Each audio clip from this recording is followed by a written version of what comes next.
Hey there, welcome back to another episode of Life Design Plus, where we are mastering the art of living your authentic life. And I have been so excited to drop this episode. Historically, whenever I record podcasts, I wouldn't wait very long and I would drop it next day. And I've had to wait 3 weeks to bring this episode to you. My guest, Grace Nikae, is an absolutely amazing human being. And as you're going to hear, has accomplished many feats that most of us could only dream of. And she's done multiple times in different genres. I originally planned on reading her bio because it is so amazing and interesting. But as you're going to hear in the conversation, I realized that the direction I wanted to take the title of the episode and the intro would not have been fair to Grace. So I'm going to keep this intro short. If you want to learn more about Grace, check the show notes down below. I've got a link to her bio, to her website, and you can read about all the great things she's accomplished in her life. But I want to get straight to this conversation where we dive into the importance and power of human connection. And Grace's background brings an interesting perspective to why human connection is so important and why she is focused on it. So with that, I'm going to let you be blown away by the things you're going to hear that Grace has accomplished. But I think you're going to fall in love with who she is as a human being and see how special she really is above and beyond all the accomplishments.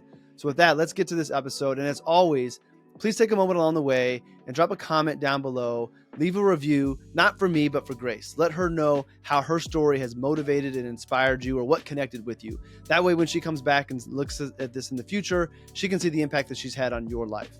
So I hope you enjoy this conversation. It's a really special one, and it's probably one of my most favorite to date. All right, let's get to this conversation with Grace.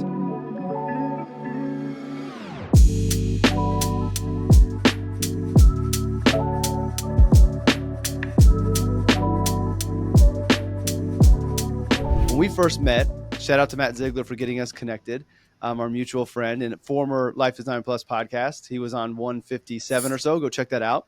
When we first met, you said something that jumped out, and I said, okay, A, I need to have Grace on. B, I think Grace and I are going to become friends over the long term. And you said that there was a point in your life where you decided you wanted to take control of your life.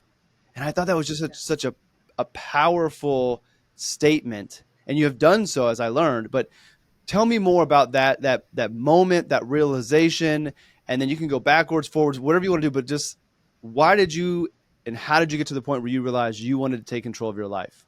Okay, so I'm going to have to start way back when I was a young child. So I had a bit of a unusual childhood. I am a former child prodigy, and I made my first television appearance at the age of 9 months.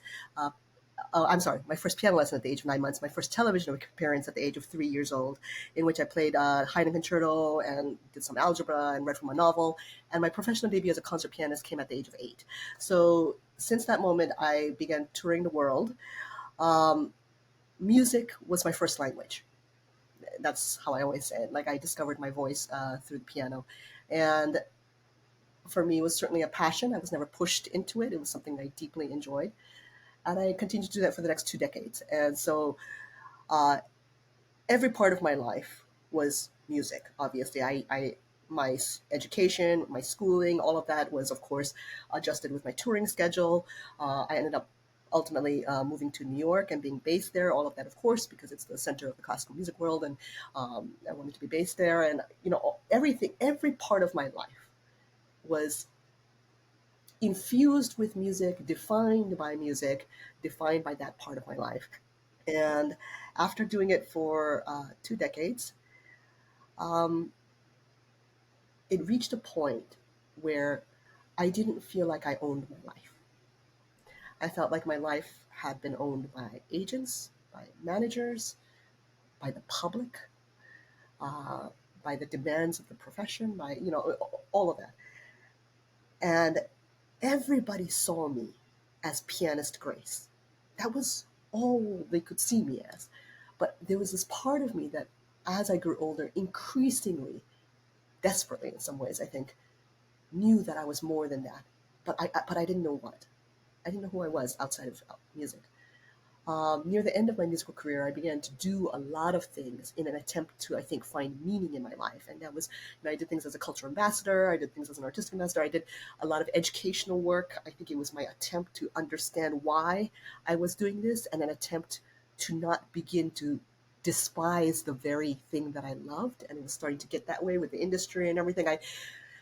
Art and commerce are very, very different. They have very different objectives, and so it can be very difficult to manage both. And it finally got to the point where I realized that this was no longer sustainable mentally, emotionally, physically. I didn't want to hate the thing that I loved. I did not want to end up doing something, not understanding who I was or finding meaning in it. And so I decided to leave. I decided to leave so that I could own my life because I need to, first of all, I need to find out who I was. I didn't even know who I was.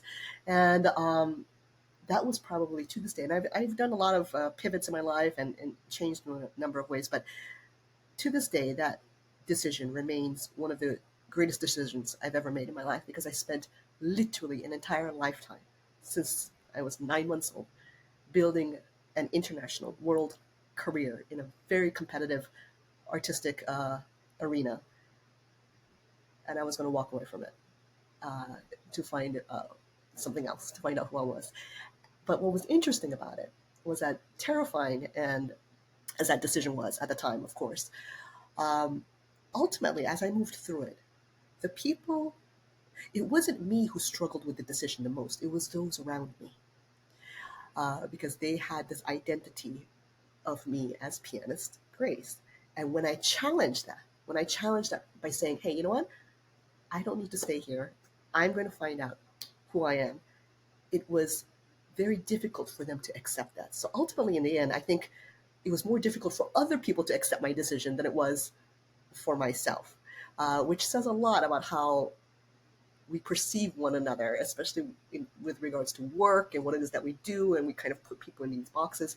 Um, and so when I left music, I had no idea what I was going to do. I had no idea where my life was going to go, what I could do, but I just knew that I was more than this. And thus began my journey. Yes.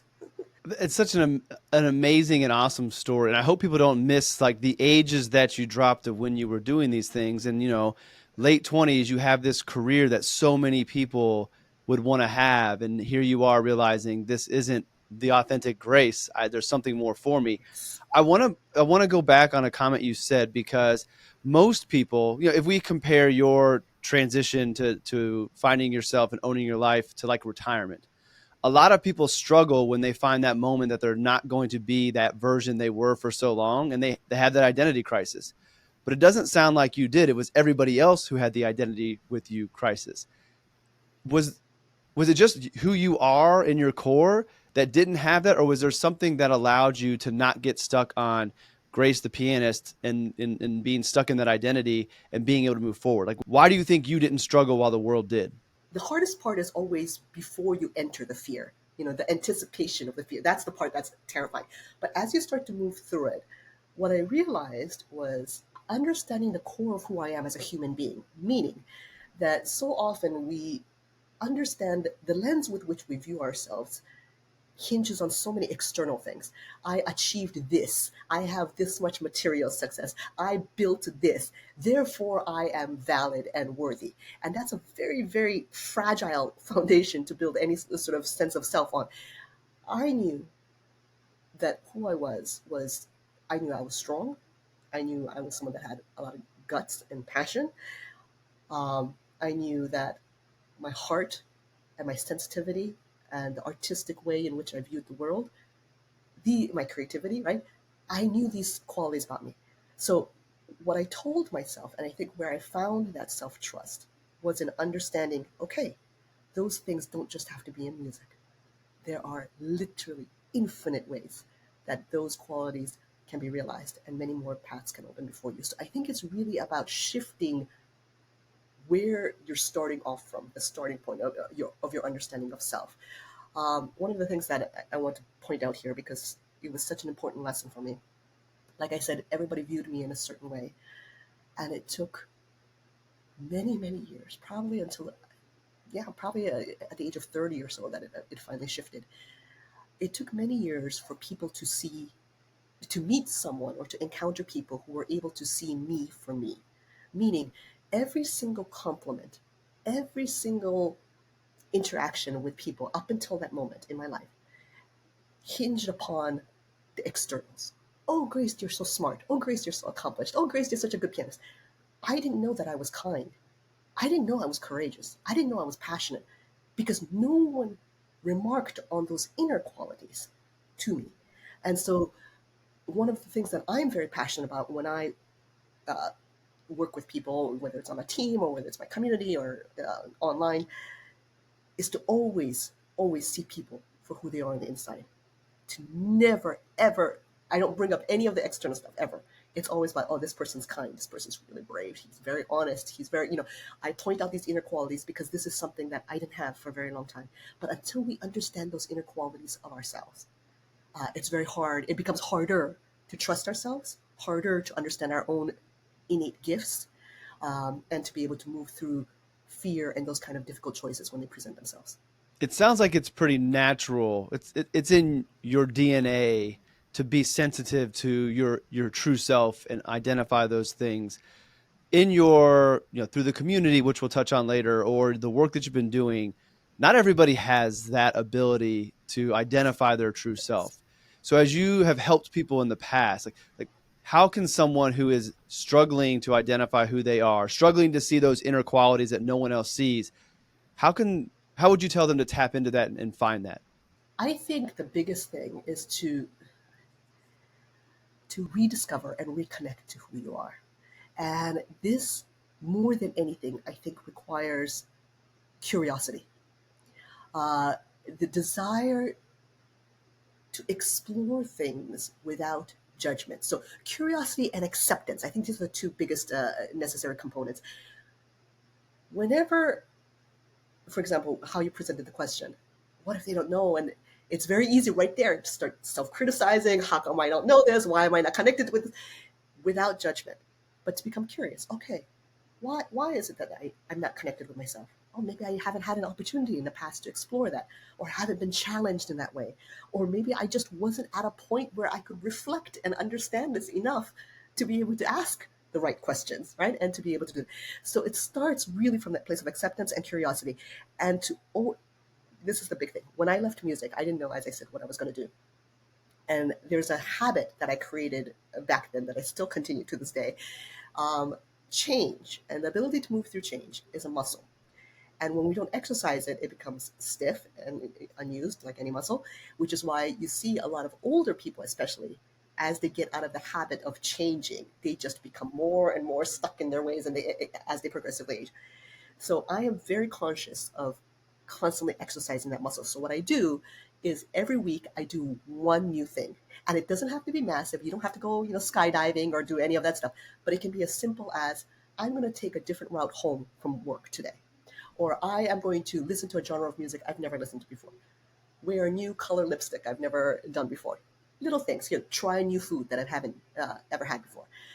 But that, I think, ability to do that is what encourages you to understand what you do like and what you don't like genuinely for yourself, which is why I always encourage, if you're starting from that place where you don't know yourself, you don't know who you really are and what you are capable of, or really your talents, okay, try one new thing every week. A physical thing, something artistic, something, whatever it is. But try it so that you can figure out, because understanding what you don't like is also just as important, arguably, as understanding what you do like, right? And so I think that would be the first, again, curiosity and acceptance without judging yourself. You don't have to master it. You don't have to be good at it. You don't have to be any of that. It's just about finding out what you enjoy. I totally agree with that because I talk about experimentation and experiencing what it's like to be different versions of yourself. And if you look back over my career, even though it's always been within finance and being an advisor, there have been numerous pivots. And I actually enjoy that. Like I have no problem going down a path and then realizing, no, this isn't it. And I think that what's so great about your weekly exercise is for some people, sometimes the reason they don't try that new thing is that fear. And doing these little experiments and trying something new, even if it's something minor, it's chipping away at that fear of something new. So maybe this week's Yeah. it's a different route, and then the next week and you begin to compound so that now the things you might try are a little bit bigger, and maybe you will go try something that you've always wanted to try but you're too afraid. But because you took these micro actions along the way, you built up the confidence to say, hey, I've tried all these other things. Some of them worked out, some of them didn't. I hated some of them, I loved some of them, but at the end of the day, nothing bad happened. And so now I'm going to go try this big thing. So I think that that's a great advice and a great way to begin. And to your point, you don't know what you like and what you don't like until you actually experience it. Exactly, exactly. And I think also there's sort of this, sometimes we can be afraid of fear itself, right? And so what I always talk about very, very frequently in public is about, fear is the most human of all emotions, and to really accept that there's nothing wrong with fear. There's nothing that we should be uncomfortable or afraid of with fear. It's just how the human brain works. It sees something new, sees something that it doesn't quite understand or is not familiar with yet. It's going to experience fear. That's it. So it's not something to beat yourself up about or anything like that. In order to be able to move through it, it starts with acceptance. I mean, fear is why you and I still sit here today, because our ancestors were afraid and that kept them safe when Yes. times were different. And you're right, it is an emotion that is embedded in us. My barber, one day I was telling him about how Roman got scared and he had this fear, and he broke down fear in an acronym of false evidence appearing real. And I had never heard that Oh, before. I love And that. I love and that. as I recited it, like other people said they'd heard it. So obviously Mr. Greg did not come up with it, but I just thought that was so great because that's exactly what fear is. It's this Yeah. anticipation of something that may or may not happen, probably won't happen, that paralyzes us. So I love that acronym. I actually did like a little mini video where I shot video of him cutting Leo's hair, and then I interviewed him about fear and that acronym and put them two together, and made like a little mini short video out of it because it's so cool. That's cool. I've never heard that either. I love that. Mm-hmm. I love that. I'm going to remember that too. That's a good one. Yeah. I'll make sure I put that little acronym in the show notes too, so anybody who hadn't heard that Okay. before likes it, they can reference it. I want to stay on this identity thing real quick before we move on.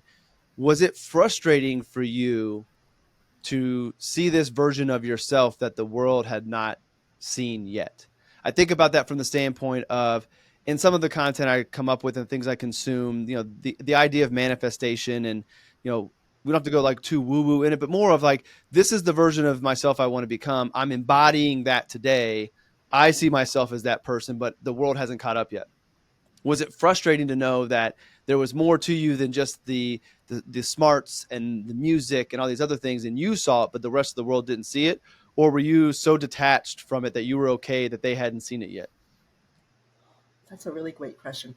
I think at the beginning, so that moment when I left music was the first time I had made such a big decision. Yes, it was enormously frustrating, and it was also it caused a lot of self doubt, right? Because if other people are doubting that, then of course you start to doubt it yourself.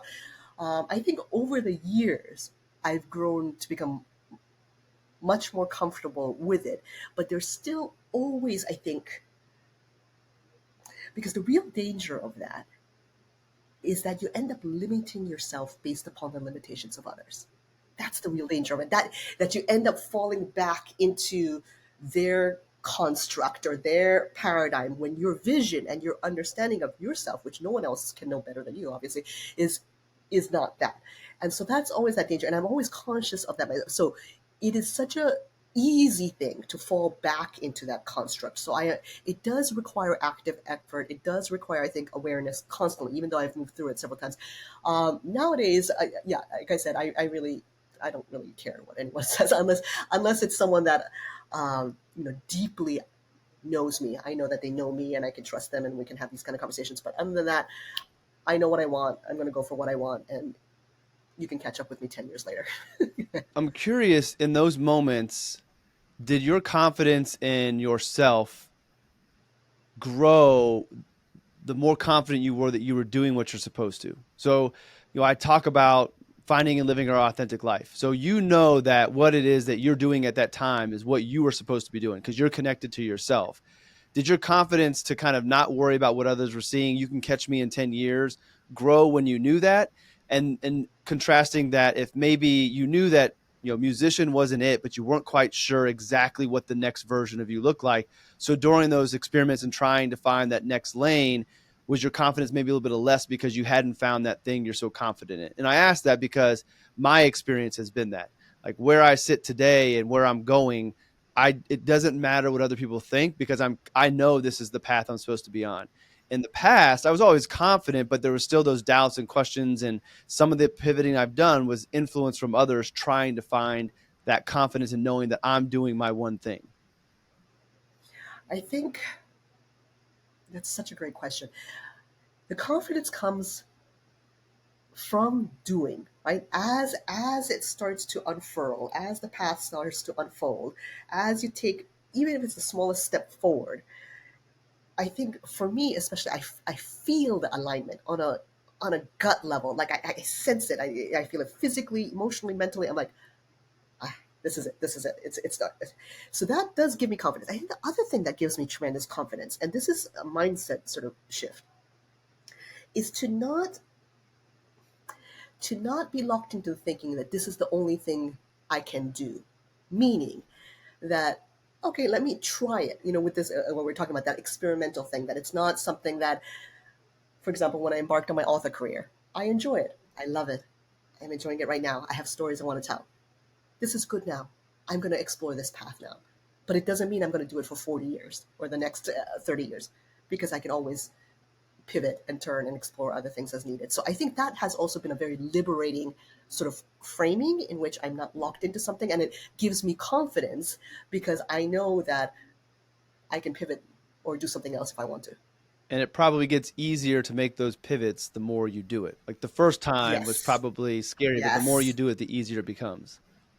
Yes. So you mentioned writing and enjoying that, and that's part of the world's most interesting person. Um, Post music, where did you go to next, and what did that phase look like? So that was okay. So after I left performing, as I said, I didn't know what I was going to do. And I just decided to start writing. Now, writing is something I've always done my entire life. I've always enjoyed it, but I've never consciously sort of put together a fiction novel or thought out a fiction series or anything like that. But I thought, okay, I have some time now and I want to keep the artistic juices going and the creativity going. Let me write a novel. And I had an idea, a creative idea I wanted to explore. And so I began to write. And that ended up being my first book. It was a young adult fantasy series under a pen name. And this was also very, very important. I had spent a lifetime on stage, thrust on stage in the public eye under my name.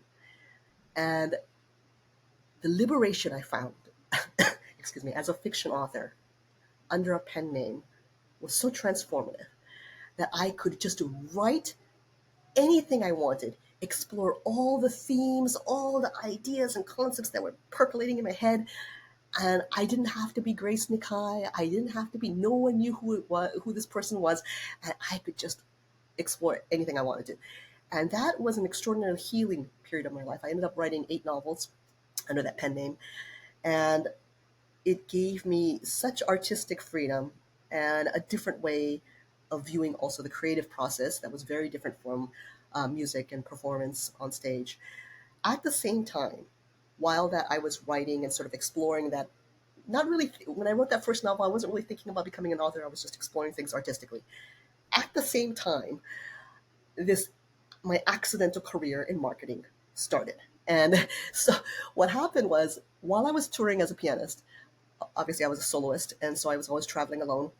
And all you see when you're on tour is the concert hall, I don't know, the radio station, media, and your hotel room and the airport. That's it. And so every night in the hotel room, what I enjoyed doing was reading, writing, and I taught myself how to code. So this was in the early 2000s. And it was just a hobby. It was like learning a language. Obviously, as a prodigy, pattern recognition is something that I love, and it just fascinated me. And I began building websites and doing graphic design just for myself as a creative outlet. After I left music, suddenly I had people coming to me and saying, "Hey, you're able to design websites, right? Like, could you do my website? Could you design my logo for me?" And so it became this accidental consulting career. And I ended up going into mobile development. So I started on the back end first before moving into events and then brand and content. And at the time I was living in Europe. And so I had the opportunity to work with some big brands like Adidas and Zara and other things, and really hone my marketing skills there. But it was really kind of accidental that it just kind of gave it. So while I built my marketing career, I was also continuing my creativity and my artistic exploration as an author. So that was kind of the next chapter post music. All right, just a real short intermission in this conversation. First off, how amazing is Grace and what she shared with us so far? It's awesome, right? All right, so I'm going to ask you a favor, and I hate asking this, but if you wouldn't mind, please take a moment, and if you're watching this on YouTube, hit the subscribe link down below. If you're listening to it on the podcast, subscribe to the show. I have a lot of great things planned for this podcast, and your subscribing, your feedback, your reviews will help this find more people. And I would love to have this conversation by Grace be heard by more people and the ones that are coming. So please do me a favor, take a moment and subscribe, leave some reviews, leave some comments, and help the algorithms pick this show up and bring it to people in their feed. I would greatly appreciate it. All right, enough of me. Let's get back to this awesome conversation with Grace.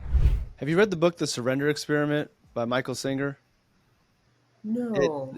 Your path sounds a little bit like it. I've talked about it on another episode, but the high level of it is this Michael Singer decided he wanted to spend his time meditating and doing yoga. And so he moves to Florida, finds a small piece of land, and then one day decides he's just going to surrender to the flow of life. And whatever comes his way, he's going to say yes to, even if he doesn't want to. So you said yes to marketing, you enjoyed it, but nonetheless, it just keeps on taking him. The flow of life takes him to one thing to the next, and they keep on getting bigger and bigger and bigger, and it's wild. It's a short read. I'll send you a copy. I love the book, but I think that as I listen to your story of, maybe you didn't make the conscious decision to surrender to the flow of life. You also were making a conscious decision to follow your interest and do what you enjoy and kind of let them grow to where they may be. And that's what I love about the book. And, you wrote one book and it turned into 8 bestsellers. You went into writing because you enjoyed it. You had a story you wanted to tell and you had no expectations. And I think that, we can try to pursue these passions that we might have or these interests we might have with no set expectations of what they could grow to, just to see what it's like. And then let it grow to where it may be. It could have just been you write one book and that's it, and you move on to the next thing. But you would never know if you didn't do it. So I love that you gave it a try, and it turned out to be much bigger than you probably expected, and you're still getting the chance to do that. Yes, I think you hit right on the nose about I allowed my curiosity and my passion to lead me, right?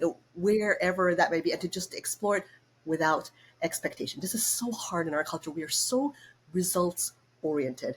And this was also a big lesson for me because I came from a world in which perfectionism, to be absolute, to not miss a single note on stage, was all I knew. And I had to unlearn a lot of that just in how I lived my life and choosing, as you said, to surrender. It wasn't consciously, but yes, that's what I was doing, to surrender and to trust the process. It's a powerful, difficult shift. But if we can do that, then it's not about the result. It's not about being obsessed with how it's going to end up or whatever, but it's just the act of what you're doing right now. And that is exactly why you need to be on this podcast, amongst other podcasts, because people need to hear this.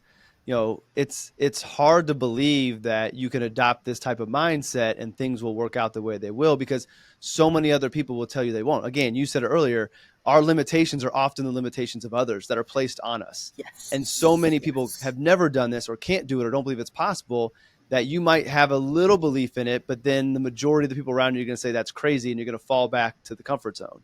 So I love that this is your story. It is real. It's documented. You can go look it up, and that this is a possibility. And I do agree, more people should tap into this kind of guidance from inside. You said it's a feeling, and that's something I talk about a lot. And it's not a feel, at least for me, it's not a feeling you can describe, but when you feel it, you know it. And I agree that there is, for me, that feeling I have been able to discover when I found my alignment of spirit, mind, and body. So you mentioned something very similar as well, just in your own words. So I'm glad that you are sharing this story. I didn't know this is where the story was going to go, so this is just perfect. So marketing, you stumble into marketing, you're doing all these other things. I know you're doing your brand consulting and things along those lines. Was there any, where did marketing evolve to next? So after, at the time, as I mentioned, I was living in Europe. I finished up sort of my series. So I finished up 8 books, and then I ended up moving back to my hometown of Hawaii. And so I moved back, and I was thinking, okay, what am I going to do next? Again, I was kind of at a crossroads in my life. Do I continue writing? Do I do what? And again, an opportunity landed in my lap, and it was from a luxury hotel in Waikiki that was undergoing a massive rebrand and renovation, and they needed someone to lead the rebrand and the transformation from a 3-star hotel to a 5-star hotel. And they asked me if I would come on board as the head of marketing and build everything from the ground up. And I said, okay, this is interesting. I've never really worked in the corporate world. Let's do it. So, and that's how I entered that sphere and had my corporate experience there. I built our marketing team from the ground up. Um, Led that rebrand, and that I did for a number of years until the pandemic hit. So that was my sort of stint as marketing director in the corporate world until the pandemic hit. Travel shut down, at which point I pivoted into the next chapter of my career, which is as a leadership consultant. And that was interesting because I built my entire business purely on TikTok. I was an influencer on TikTok, built a large following there. I had no website, I had no infrastructure, I had literally nothing except my TikTok platform. And I built a full-time leadership consulting business working with organizations and executives, helping them with performance and internal culture. And so that was kind of what I was doing throughout the pandemic, really until about 2022, late 2022, at which point I was really considering, just from a personal level, I had been in Hawaii for a while. I knew that chapter was ending. I wanted to think about the next chapter in my life. New York was kind of calling to me again to come back to the city. And yet again, when we're when we're in alignment with what it is that we want, and I got an offer in late November of 2022 um, because I was still doing a couple of marketing projects, consulting on the side as they came up. And I had a mutual acquaintance here in the city who asked me to come on board as a fractional CMO to help a fintech startup with their brand. And of course, it was a remote position. I could have done it in Hawaii, but the startup was based in New York. And when that opportunity came in, I thought, okay, this is the sign. This is it. It's time for me to move back. And so, with that project in hand, I came back to New York in December of 2022. And so, I've just been back for a little over a year. Once that project finished up, that's when I launched Kizuna, which is my business right now. We're focused very much on brand and content strategy. I am a fractional CMO, so I get to work with a variety of organizations to be embedded with their leadership and to help build their brands and elevate their brands. And that's what I do now. But every pivot, every chapter is sort of unfolded when I look back on it. Of course, when you're in it, you don't really see it so much. But when you look back on it, it's like, yeah, I wanted to do this, and I sensed it was time to do this, and suddenly there it was, and it was this opportunity to be able to walk through it. So that's kind of how my marketing career has unfolded over the years. Hindsight is definitely 2020. From those moments and looking back and seeing things unfold and it looking just like, oh, it's so obvious that's what happened. Are there things that you have taken away from those experiences that might help you realize in the moment what's going on? And I don't know if it really matters, because if it unfolds the way it's supposed to, if you know it's unfolding, maybe it doesn't matter. But that's what I'm trying to do, because the same thing, I can look back and I see breadcrumbs all over the place of like, this is where you're going. Little things is like language on my website that I did 5 years ago that is still relevant and more relevant today than it was back then. So I'm trying to be more present and more aware. But I don't know if there's anything you've taken from those experiences looking back that help you today maybe be able to navigate even quicker than you have in the past. So I think it ties a number of things together, including what you had mentioned about surrendering and kind of letting go and just letting it being in the process. I want to share something here that I shared privately with my members of my community, but it's a story that I just love so much that I really want to share it with everyone. One of the greatest artistic influences in my life was Alexander Slobodianik. He was one of the great pianists of the 20th century, and he only took 3 students on in his lifetime, and I was very fortunate to have been one of them. And at one of our lessons, which were always profound sort of events, we were working on Chopin, and he said to me something I'll never forget. He said, "Gracie," he's Ukrainian, so he was like, Gracie, you are not a mouse." And I looked at him and said, "Well, what do you mean?" He goes, You're not the mouse running through the field. You must always be the hawk. The mouse can only see what is right in front of it. Every blade of grass is enormous. It can only see this. The hawk can see the entire horizon at the same time. It can see the landscape, trees, as well as the tiny mouse running on the ground beneath, all at once. You must always be the hawk. And I have never forgotten this lesson. It resonated so profoundly with me. And I talk about it a lot because we live in a culture in which everybody is so zoomed in, and then we keep telling people to zoom in even more, like find your niche, like you gotta like get narrow down and get narrow. And we don't talk enough about the critical importance of zooming out. Because when you zoom out, all the possibilities open up before you. When you are the mouse, you only see one possibility, one way to do it. You don't see all the other millions of things that are around you. When you become the hawk, everything. So it's this idea of surrender, right? You say, okay, I don't know what it is, but I'm going to zoom out and explore it from this macro lens, because then all the possibilities lay before me, and the right one will land when it's supposed to land. So that's always kind of been the way I've approached things in my life, you know. And again, I didn't know what was going to happen, but you know what? This is kind of what I like, and so I'm kind of going to stay in this vibe because this is what interests me. And then I don't know what opportunity or how the possibility will present itself. I think we get so consumed with the how. Don't worry about the how. It'll come. It'll come in the way that it's supposed to, but you got to zoom out. So for me, when I talk about the pivots in my career, and people are, well, why did you do so many things, or how did you do so many things? I always tell them that there is one thread, invisible thread, that ties all of them together. And this is the zoomed out macro concept, right? The biggest thing that I am passionate about, that drives me day in, day out, that I could talk 7 days a week, I could talk about it until the last day of my life, is human connection. And whether that's as a musician, as a writer, as an artist, as an educator, as a leader, as a marketer, as a brand and content person, as a creator, all of that, human connection ties all of it together. So I always encourage everyone, try to zoom out. Find the macro concept, because when you do that, if you can find that, there are literally infinite ways to be able to approach it and realize it.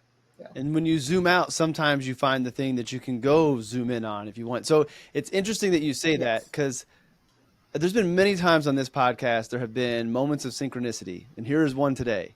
So this is February 15th that we're recording. And my daily note for today was called Mr. Do All the Things. And I was reflecting on throughout my career, there's a period of time where I took pride in my peers asking me, well, how do you do all the things? Because I have my firm, I'm doing content, I'm active on social media, I'm working out, you see me with my family, like I look like I'm really, really busy. So at that point, I was at the macro stage. I'm zoomed out, trying all these things. And for a while, I thought, I'm doing this because I'm going to be an example of someone who does all the things, who doesn't niche down, doesn't become a specialist, and find success. But now today, and what I wrote about was I zoomed out to experience things, learn what I liked, learn skills, and then ultimately it led me to a point where now I can focus in. So I'm still doing a lot of those activities, but if you look at the subject matter, it's not all over the place. Because back in the day, it was about finance, it was about branding, it was about marketing, it was about crypto, like all of these things. And today, everything is all about the authentic life. It's about spirit, mind, body, and the connection to money and how we can all live the life we're supposed to live. So I share all of that because I do think there's a time to zoom out, and I think there is the possibility to zoom in. I don't think you have to, but for some people, and I reference a friend of mine who is the epitome of niching down and become known an expert. He's an advisor that works with optometrists, and he always told Mhm. me inch wide, mile deep. And forever, I could never do that. Like Oh, I couldn't do that because I felt like I had to do all of these things. So that was me being pulled to be not the hawk, but the bald eagle is a special bird to me. So I'm the eagle at that point, soaring around, taking a look at everything, zooming around, trying all these things. And now I've gotten to a point where, for right now, things have narrowed. But who knows what and when the next chapter might be. I think that this chapter of exactly. the authentic life is going to be a big chapter in my life, and it will be one that covers many, many years. But I also am like you, that if I feel called to do something else, then I'll pivot Mhm. and give that a try. I love that. I'm a big fan of chapters and seasons of our life. A big believer in that. And you're right, because I had this overarching macro concept, human connection, but then zoomed in on music first, zoomed back out, zoomed in on writing next, zoomed back out, zoomed in on marketing next, and zoomed back. So it is that you kind of narrow in on, okay, this is the way I want to realize it right now, and then we'll see where life takes us. Yeah. What is it about human connection that's so important to you? I love that you asked that question because there's a lot I want to say about it. When people ask me, when I talk about this macro concept and identifying it for yourself and zooming out, well, how do you do that? How do you do that? That's the first question people ask me, right? And I think the most powerful way to discover it is by tracing the emotional resonance. So, what I mean by that is what defined my early childhood growing up was a profound sense of alienation. I was extraordinarily lonely as a child, of course, because I was so different from everyone else. No one could relate to what I was doing. I was a first generation immigrant. My parents didn't speak English, so I had to really kind of take care of everything regarding the household. I uh, I was a young Asian girl in a white male dominated industry, classical music. I was profoundly lonely, and it took me many many years to understand. And like I said, no one really saw me. Right, I had a long time where people didn't really see. It took me many years to understand what it meant to create and develop and build genuine, authentic human connection. And now to the point where I actually named my business Kizuna. Kizuna in Japanese means the deep bond of connection. I actually named my business after it. That's how profoundly I believe in it. So when people are trying to find that macro concept, what I tell them is, what is the thing that you didn't have that through your experiences, through what you went through, the challenges, what you had to learn, that you finally were able to get to that point, able to obtain it. And because of that, you know better than anyone its worth and its value.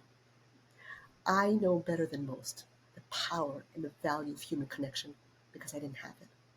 I didn't have it for most of my life. And so I treasure it tremendously.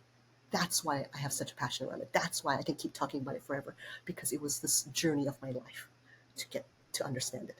So, whatever concept it is that resonates for you, it is the journey that you have had to go through in your life to be able to find it. If you can identify that, that will be magic. Let's stay on human connection. How can we become better at human connection, especially in a world of smartphones and Apple Vision and like moving away from genuine, authentic human connection? How can we get better at it? I think one of the things that, and I think I posted about this the other day, one of my complaints uh, is that it's not necessarily that we are so time starved right now because there's so many distracting things and our attention is being pulled in 10 million ways. I think the real danger is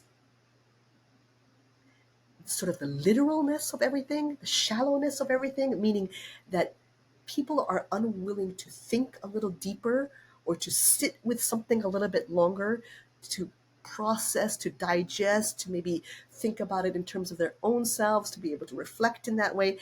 That skill, I feel like, is getting weaker and weaker as people are just scrolling, as they're just like, and so they're not really thinking, they're not activating certain parts of their brain.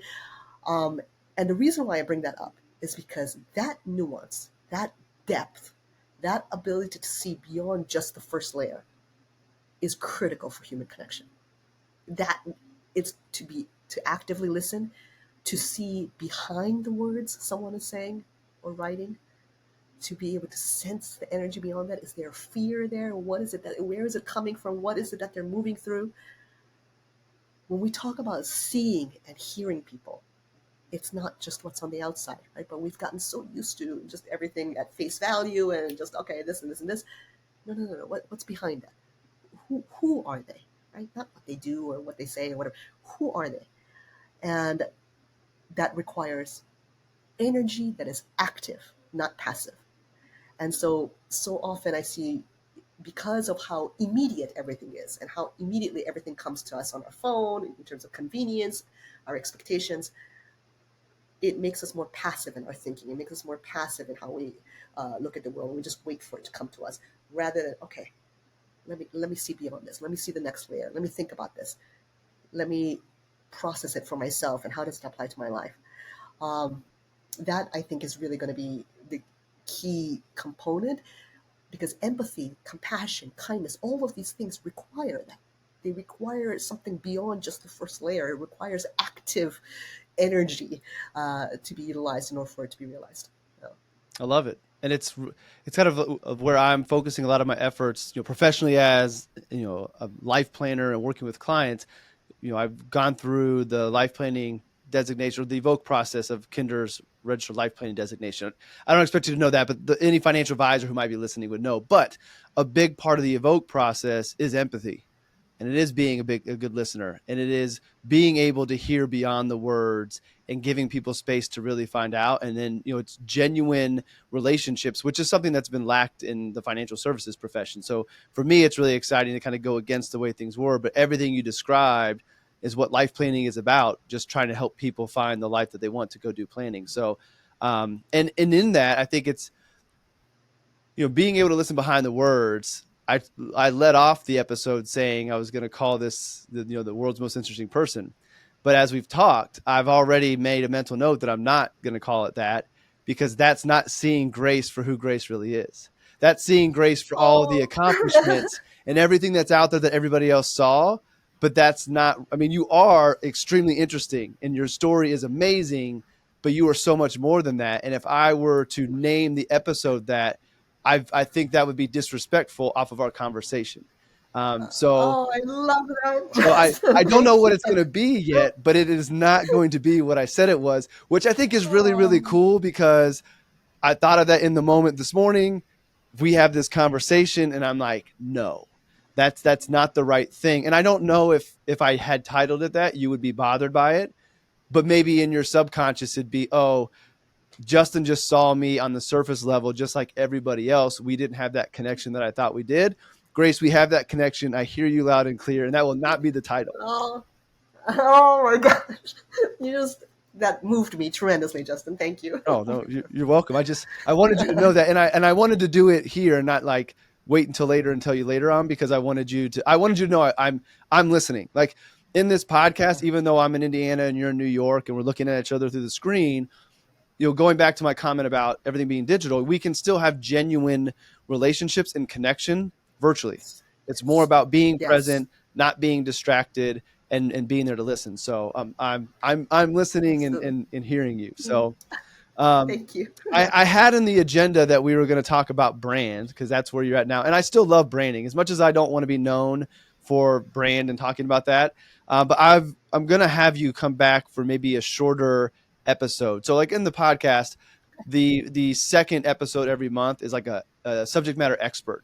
I'll have you back in the future. We'll talk about branding and Okay. marketing, because I think that there's an opportunity for all of us to consider what our own personal brand is, and how we use that for us to be able to make these pivots and do the things we want to be, and help the world see us for who we want to be seen for. But there's still too much here to talk about your story, that I don't want to waste it on branding. And I don't want it to keep you much Okay. longer either. So um, do you do you have a vision for where you want things to go next, or are you still just kind of riding the way things feel? I am, for now, probably for the next, as I said, I believe in seasons and chapters of life. For my life, it seems to kind of, and it usually is about 6 to 7 years, those chapters. Somehow they seem to just naturally fall that way. So right now, I just literally, obviously, started a new chapter in my life, came back to New York, started this business.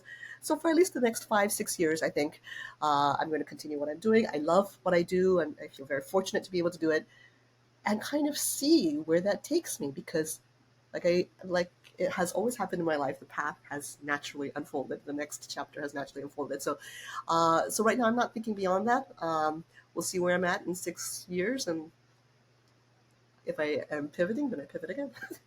I think it's great to be present. I wrestle with how much do we need to, think about the future and where we would like to go, but then come back to the present moment and live in the present moment and do what is right for now. And I think it is just kind of, it's a ebb and pull sometimes, or ebb and flow sometimes of Yeah. getting ourselves there.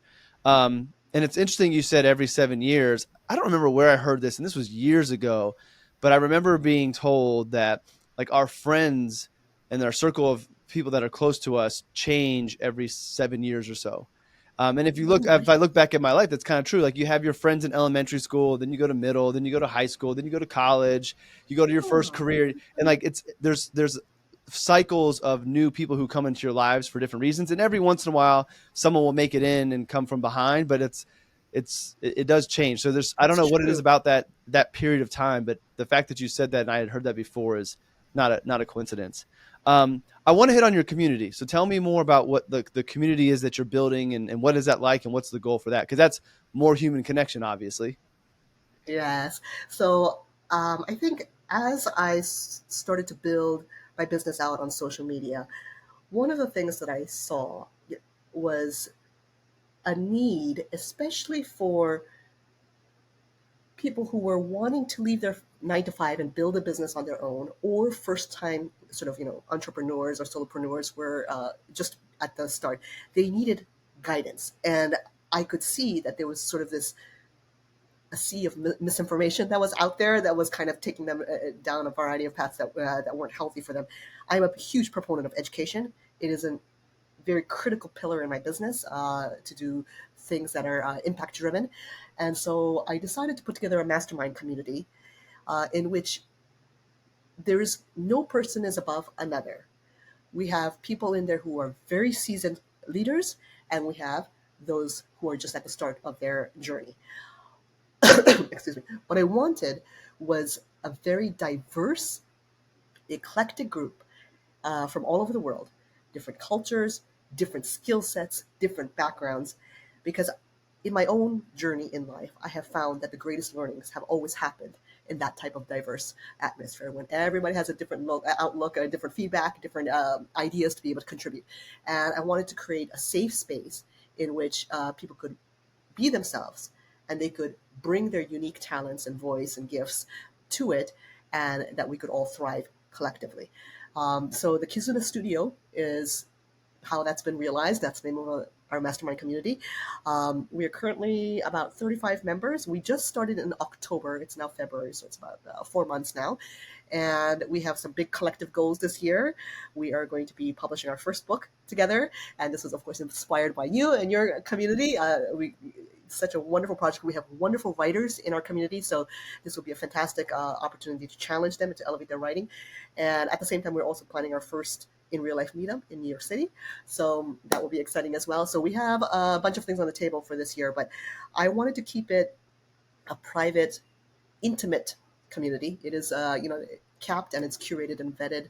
Um, People apply to join, and it's been one of the greatest, unexpected, I think, joys of building Kizuna over the past year or so, because community, even for someone like, especially me, for someone like me who has been so independent and felt so much alienation throughout their life, who always felt for a long time that I had to be the lone wolf. And I think there are a lot of people who can resonate with this, that you have to do it alone, that you got to be able to like push through it, all of that. When we truly discover the transformative power of community, it is life altering. It truly is. When you realize that there are people who you can share your challenges with, that they will be right there by your side. They understand that you don't have to do it alone, that they will back you, that they will all support one another, be there for one another, learn from one another. It has truly been one of the greatest joys for me over the past year. That's awesome. And I think it's easier to build a community when it's built on, a foundation of values as opposed to like products or things Yes. along those lines. So the fact that you're Yes. building this for people who value human connection or are seeking it, like-mindedness is going to bring them together. And from what I learned with the AGC, compared to other communities I've seen or been a part of, is it's the people that make the community successful, not all the other stuff. So Yes. I'm excited to see where your community goes. I'm excited to see the book that you put out. and kind of follow that along. As we kind of think about wrapping up, is there anything that, has come to mind in this conversation that maybe I didn't give you a chance to share, or we didn't go down a path you wanted to? Any kind of closing thoughts you want to leave the audience with? I think one of the things that I deeply resonated with you from the beginning, Justin, is this idea of authenticity. And I love what you're doing with that. And I think it's so critically important. It's something that I talk about constantly in my work, in my job, and whether it's in marketing and branding. I talk about it in real life with regards to human connection, alignment, all of these things. I just, I think what I just want to say is that as technology continues to evolve, as AI and a lot of other advancements continue to exponentially move forward in this coming year and in the years to come, that humanness, that authenticity, that humanity will become more valuable, more priceless than ever. This is going to be the most important thing in the years to come that will shine head and tails above everything else, right? Like who you are, your human essence as a human being. These conversations about fear, these conversations about vision, these conversations about creativity, these conversations about alignment and acceptance are going to be so important to pave the way moving forward. And I hope everyone who's listening can really kind of keep that in mind. How can you better connect with yourself? How can you honor yourself, not betray or abandon yourself? Honor yourself by really being as aligned as possible to what matters to you, to who you genuinely are, to accept that there's no right or wrong, there's no good or bad. You are who you are, and to be as accepting of that as possible. I just want to end it with that because I think that's something where you and I are deeply connected and deeply passionate about, and just wanted to share that. I love the comment about honor yourself. I don't know what it is about, but when you said that, that kind of like that evoked some emotion in me about honoring yourself. Like you owe it to yourself to honor yourself. I think it's a very high. Um, I don't know. I just liked it a lot. It kind of put me speechless, but it was good. I wanted to point it out. So speaking of connecting, human connection, where can people go find you? Where can they connect with you? You can find me. I'm mostly on X. I'm occasionally on LinkedIn as well, but on X you can find me at Kizuna NYC. That's spelled KIZUNYC, and you can of course also find me on my website at kizunanyc.com. And I'll have links to all those. And good for you for calling it X. I can't call it X. It's still Twitter in my eyes. I'm trying to retrain myself. uh, Okay. my final question is the same for everybody, and I will continue to give a hat tip to Stephen Jackson and Matt Barnes for their idea on their podcast. But thinking of growing this show and getting new people on and meeting new people, diverse opinions, I like to ask the guests who they would like to see on the podcast, with the caveat of being you have to help get them on the show. So is there somebody you would like to see on Life Design Plus? Who would that be? And then on the back end, you got to help me get them on the show. So I was thinking about this, and I think I have someone that I actually, selfishly, I just want you two to meet. And so I think this would be a perfect opportunity. John Pack used to be the former global lead of marketing for Nike. He is a fascinating human being who has lived a very interesting life, worked with some extraordinary, of course, athletes and people in business, brilliant brand strategist, and very much passionate about authenticity and alignment and community. And I think you two would get along fabulously. So what I will do is I will reach out to him and see if I can connect you both so he can come on your podcast. That would be amazing, because I probably carried a good amount of his salary for his days at Nike for all of the Jordans and Nikes that I bought. Like I mentioned I like brand. Like I didn't realize it, but I've been a brand person my whole life. Like I always liked the brand. Nike was my brand, and but I would like, even to the point where I could not wear an Adidas sweatshirt with like Nike shoe. Like the brand had to be consistent. So Nike was my brand. So that would be amazing. And if for some reason that doesn't happen, that's quite all right as well. But it's awesome to kind of get these introductions. So, all right, Grace. Well, this conversation, I knew it was going to be great, but honestly, it was better than I could have imagined. Again, we didn't even get to a lot of the stuff I had on my agenda, because where you took this conversation was way more valuable than talking about personal brands. So again, I'll have you back on. We'll talk about that, because you know what you're talking about there. It'd be a fun conversation to have. But I'm thoroughly pleased with where we went with this conversation. So thank you for coming on. Thank you for being vulnerable and sharing your story and putting it out there. And also just thank you for being you. So I will let you get back to your day and look forward to our conversations. That'll happen off camera, and we keep going forward with our human connection.